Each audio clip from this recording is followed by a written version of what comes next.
My wife confessed on our honeymoon that she almost canceled the wedding because she was still in love with someone else. If you've ever watched one of those disaster documentaries, the ones where engineers talk about tiny cracks in a dam wall, ignored for years until one day the whole thing collapses, that's basically how my marriage feels in hindsight. A slow buildup of pressure, ignored warnings, and then the catastrophic break. I met Claire 5 years ago at a friend's summer barbecue. It was one of those lazy July afternoons where the air smells like charcoal and sunscreen, and everyone's half drunk by 3 p.m. I wasn't even planning to go. I'd had a rough week at work, and the idea of sweating in someone's backyard surrounded by strangers wasn't appealing. But my buddy convinced me, and I'm glad he did.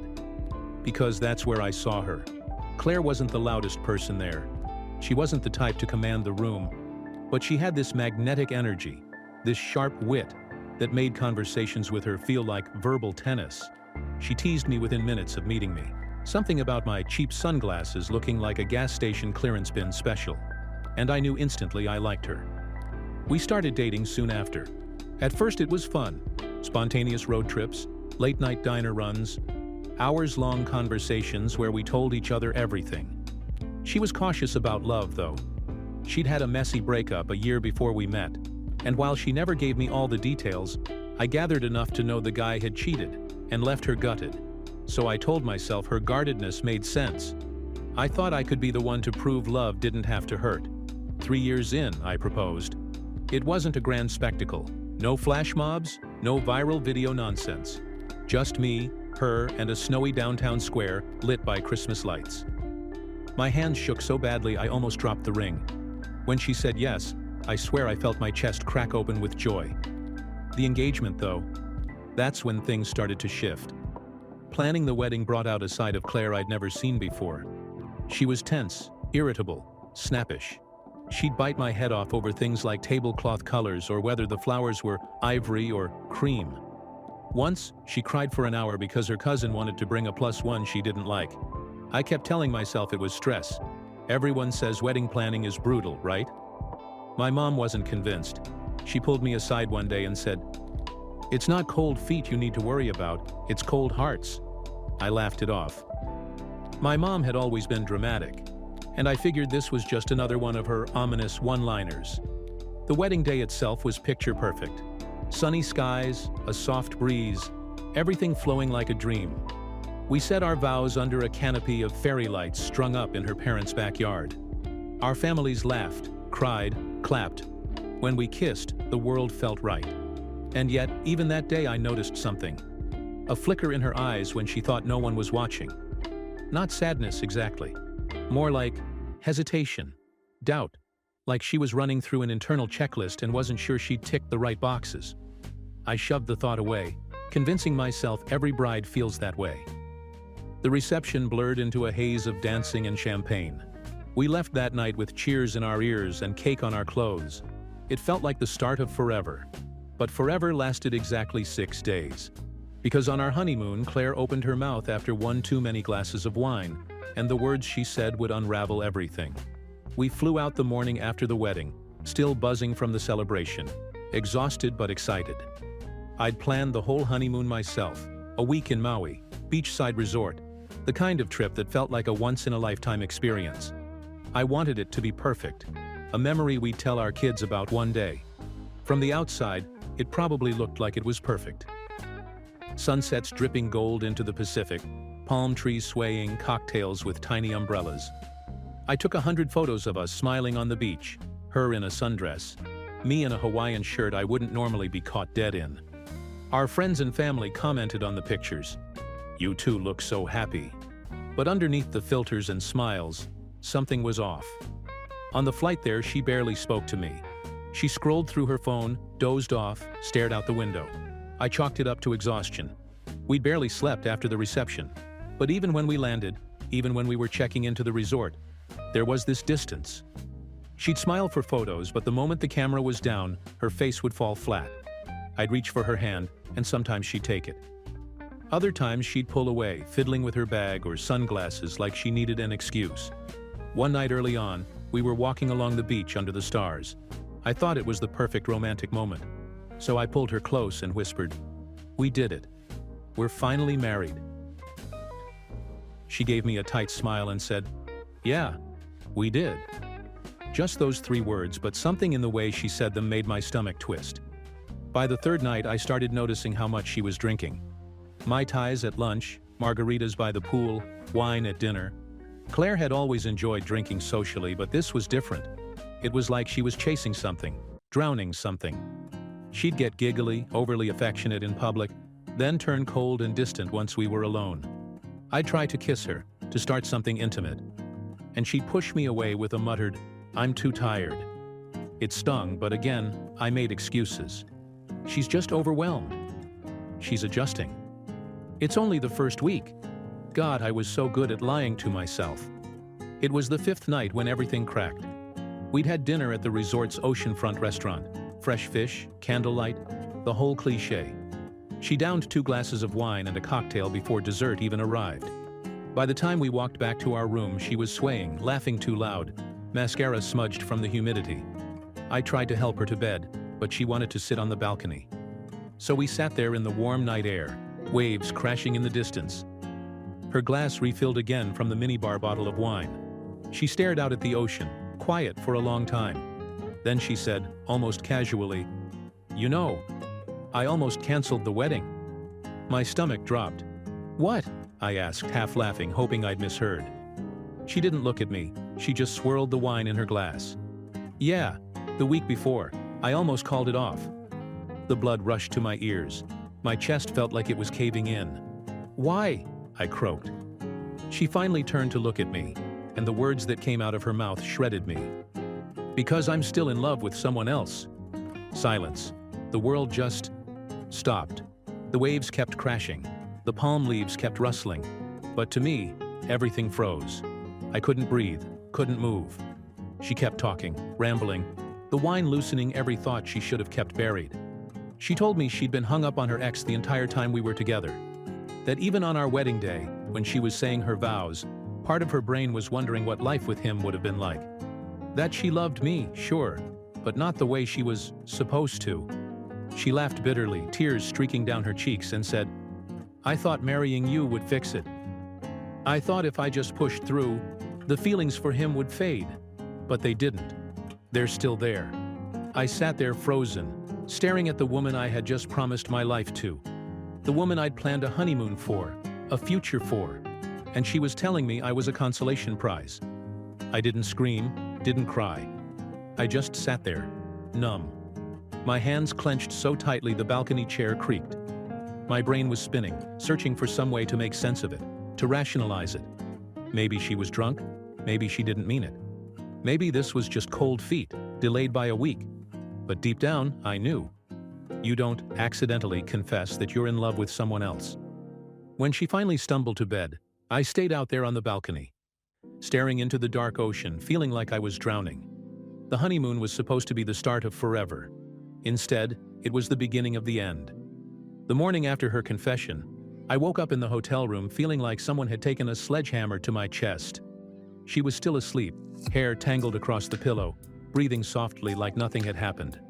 I lay there for what felt like hours, staring at the ceiling fan turning lazily above us, replaying her words over and over in my head. "I'm still in love with someone else." They echoed like a cruel mantra. When she finally stirred, she groaned, grabbed her head, and muttered about the hangover.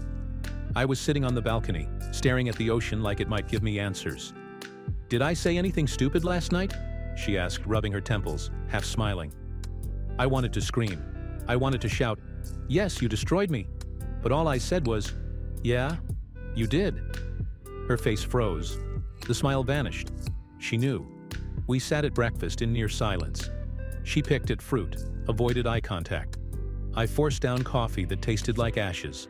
Every time I looked at her, all I could see was betrayal, even though technically she hadn't cheated. At least not physically. But was it any better? Was loving another man for years while promising yourself to me any less of a betrayal? Later that day, she tried to explain. "I didn't mean it the way it sounded," she insisted, perched on the edge of the bed, wringing her hands. "It's not like I want him back.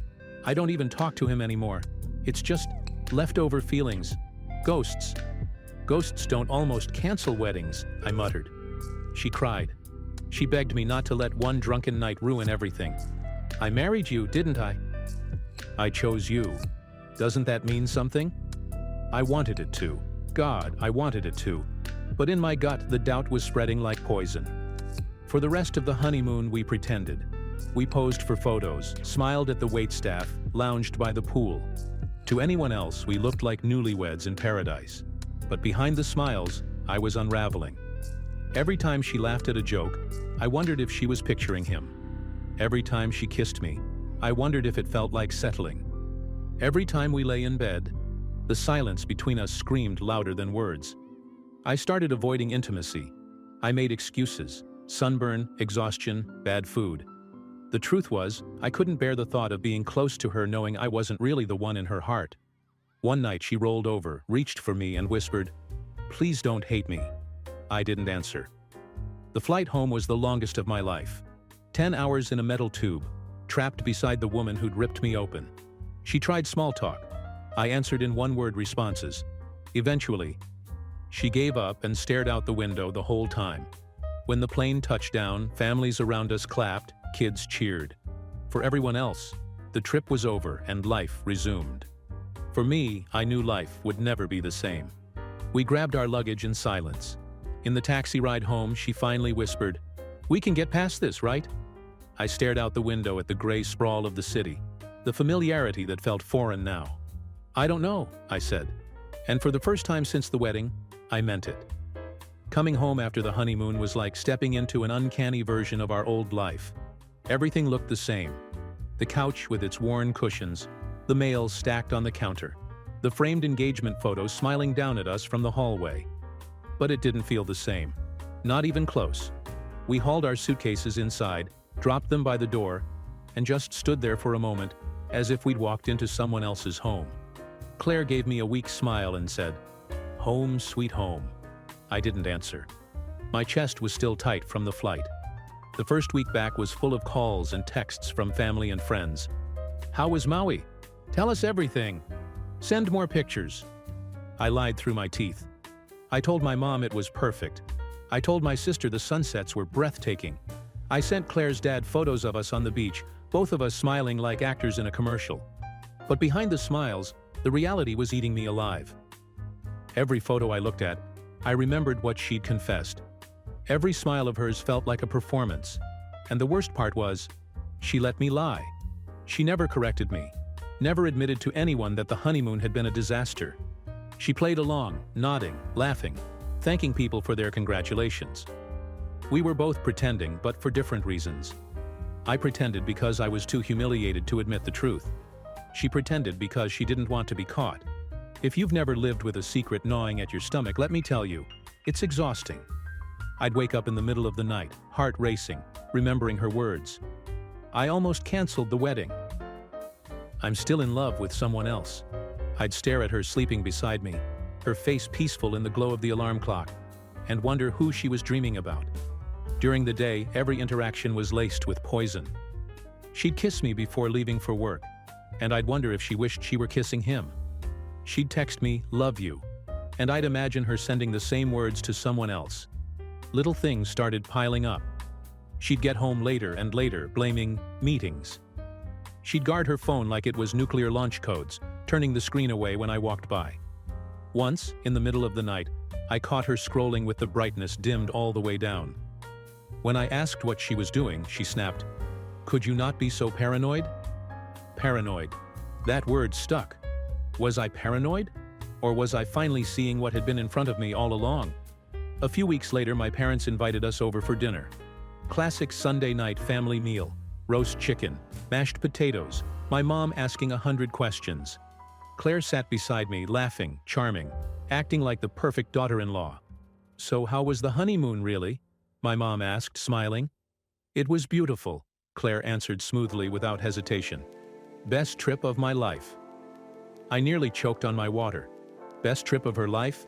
The same trip where she confessed she loved another man? The same trip where I lay awake on a balcony, feeling like my soul had been ripped out?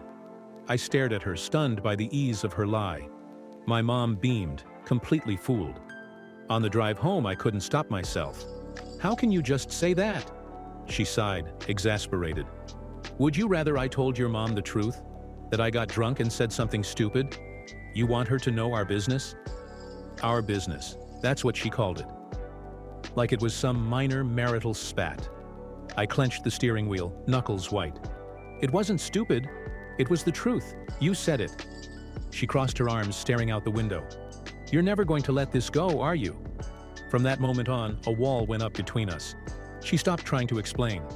I stopped trying to ask. We coexisted like polite roommates. We still went out to dinner sometimes, still saw friends, still posted the occasional couple photo. But it was all surface. Underneath, we were cracking apart. At night, she'd turn away from me in bed. I'd lie awake, staring at the ceiling, replaying everything. I started imagining her ex in every room. Did she think of him in our kitchen? On our couch? In our bed? The jealousy was a poison that seeped into everything. I didn't know the details yet. I didn't know if they were talking, if he was even still in her life. But I knew deep down that he hadn't really left her heart. And that was enough to make me feel like a stranger in my own marriage. The breaking point came one random Tuesday night. She said she had a late meeting. I nodded, kissed her on the cheek, and watched her leave. 2 hours later, I got a weird gut feeling. That gnawing, twisting sense that something was off. I texted her. "Still at work?" No reply. I called. Straight to voicemail. She finally came home after 11 p.m. Flushed, hair messy. "Sorry," she said breezily, tossing her bag on the couch. "Meeting ran long. Then I grabbed a drink with coworkers." I wanted to believe her. God, I wanted to. But something in the way she said it felt rehearsed. Too smooth. That night when she showered, I checked her bag. I hated myself for it, but I couldn't stop. Nothing incriminating. Just her laptop, wallet, some receipts. One receipt caught my eye. A bar tab for 2 glasses of wine and an appetizer. 2 glasses, not one. My chest tightened. I shoved it back in, sat on the couch, and tried to breathe. When she came out of the shower, I forced a smile. "How was the drink?" She smiled back, eyes flicking away for just a second too long. "Good." That was it, just one word. But I knew. From that night on, my brain went into overdrive. Every text she sent made me suspicious. Every time she laughed at her phone, I imagined his name on the screen. Every late night at work felt like a dagger. I started losing sleep. Started snapping at coworkers. My sister noticed at a family barbecue and pulled me aside. "You okay?" "You look like hell." I almost told her everything right then. Almost. But I didn't. I couldn't bear to say it out loud yet.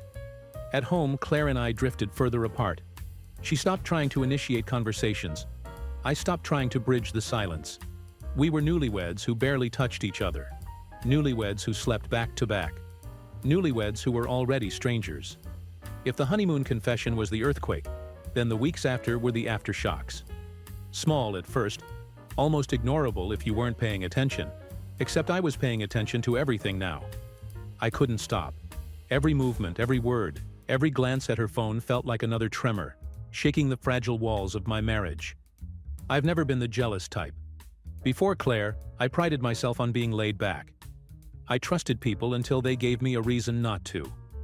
But after her confession, trust was no longer a default. It was dead. I became someone I didn't recognize. I checked her bag when she wasn't looking. I memorized her work schedule. I noted what outfits she wore on which nights. I started keeping mental timelines, when she left, when she came back, how long it should have taken her. It was sick. Obsessive.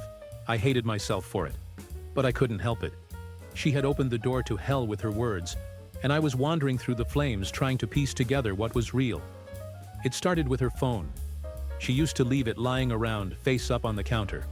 Now it was always face down, locked with a new passcode. She carried it from room to room like it was glued to her hand. She even took it into the bathroom with her.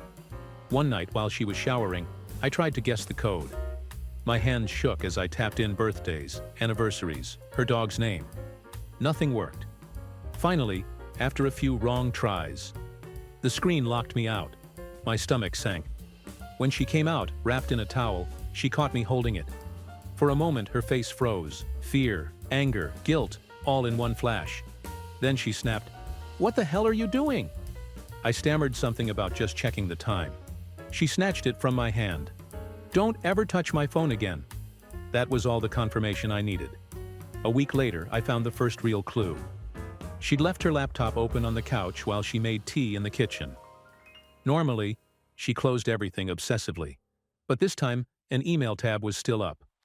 I shouldn't have looked, I know that, but I did. The email was from him. I didn't know his name before, but now I did. Eric. The subject line read, "I shouldn't be writing this." My heart pounded as I skimmed. It wasn't explicit, but it was enough. He wrote about thinking of her, about how he'd seen something that reminded him of their time together.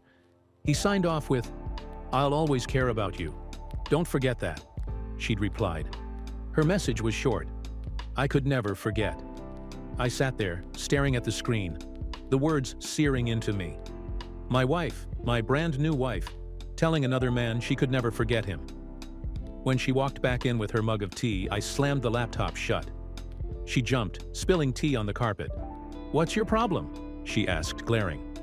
I just shook my head, throat too tight to speak. That night, I confronted her.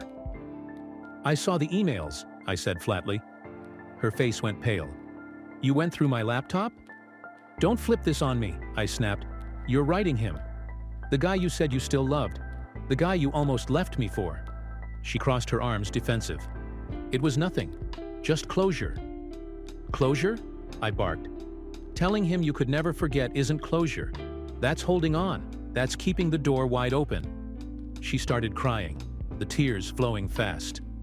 "I married you, didn't I? Doesn't that prove anything? I'm here.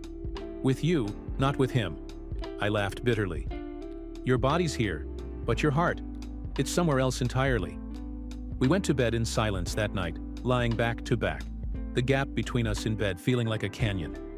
After that, things got worse. She grew colder, quieter. Some days she acted like nothing was wrong, cooking dinner, chatting about work, laughing at a TV show. Other days, she barely looked at me, glued to her phone, typing furiously before shoving it away the moment I entered the room. I started losing it. I'd lie awake all night, my mind spinning. Was she meeting him? Was she planning to leave me? Did everyone else know, and I was just the fool at the center of the joke? I started imagining scenarios, catching her in a cafe with him, finding hotel receipts, overhearing a call. My brain supplied endless betrayals, each one sharper than the last. And the worst part? I almost wanted to catch her. Because proof, at least, would end the guessing. The real breaking point came 2 months after the honeymoon. It was a Friday night. She said she had a girls' night with co-workers. I nodded, but the knot in my stomach grew. Hours passed. Midnight came. Still no sign of her. Finally, I called. No answer. Called again, straight to voicemail. At 1:30 a.m., the front door opened. She stumbled in, hair messy, lipstick smudged, smelling like wine. "Had fun?" I asked, voice cold. She froze. "Yeah, just drinks. What's your problem?" I held up her laptop. I'd opened it earlier that night, desperate, and found more emails. Longer ones. Ones where she talked about being confused, about not knowing if she'd made the right choice.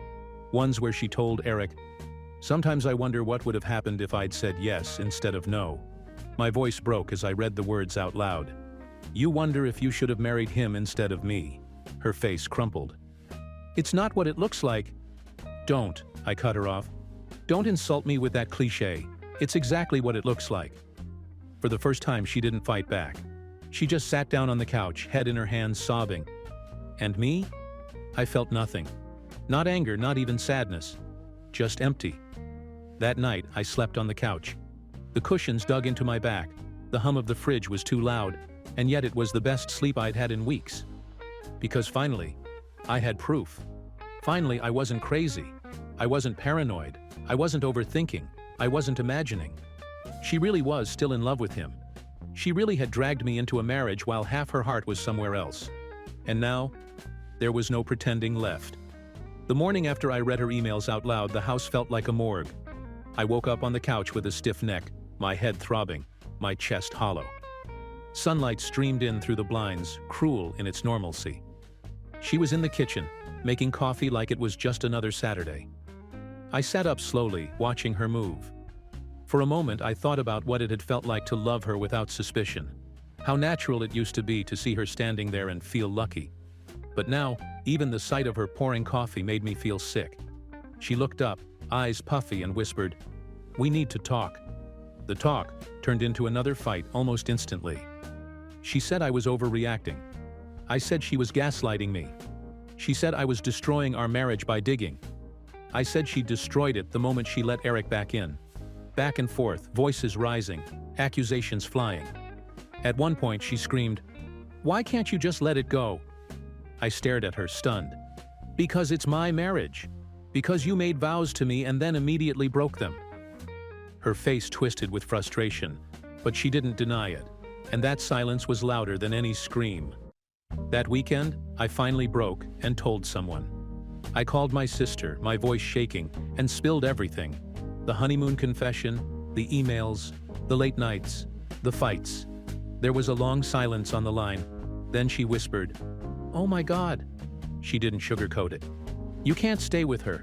You can't build a life on this. If she was honest with you before the wedding, maybe. But this? No. She trapped you in a lie." Her bluntness hurt, but it was also what I needed. Because until then, I'd been waffling, torn between clinging to the marriage and running. My sister's words snapped something into focus. I couldn't save this. Over the next few weeks, the lies unraveled further. I started noticing inconsistencies in her stories. Times she claimed she was at work, but her car wasn't in the parking lot when I drove by. Excuses that contradicted each other. One night I checked our shared phone bill online. The call log nearly knocked the breath out of me. Dozens of calls to a number I didn't recognize, all late at night, sometimes an hour long.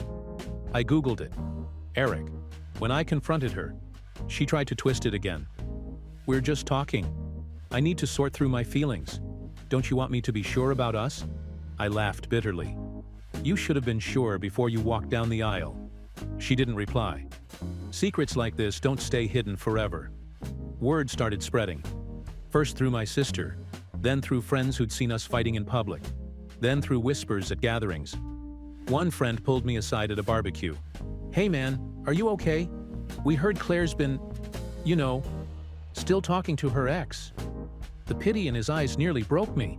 That's when I realized the humiliation wasn't just private anymore. It was public. I was the guy who got cheated on before the ink on the marriage license was dry. Telling my parents was even worse. My mom cried when I told her. My dad clenched his jaw and muttered, "Unbelievable." They tried to be supportive, but I could see the disappointment in their eyes. Not at me, but at the situation. They'd welcomed Claire into the family, celebrated our wedding, spent thousands on the event, and now it was all ashes. "Son," my dad said quietly one night, "sometimes the bravest thing isn't holding on, it's letting go." Those words stuck. By the 3-month mark of our marriage, I told Claire I wanted space. I moved into the guest room. The symbolism wasn't lost on either of us. We were newlyweds who couldn't even share a bed.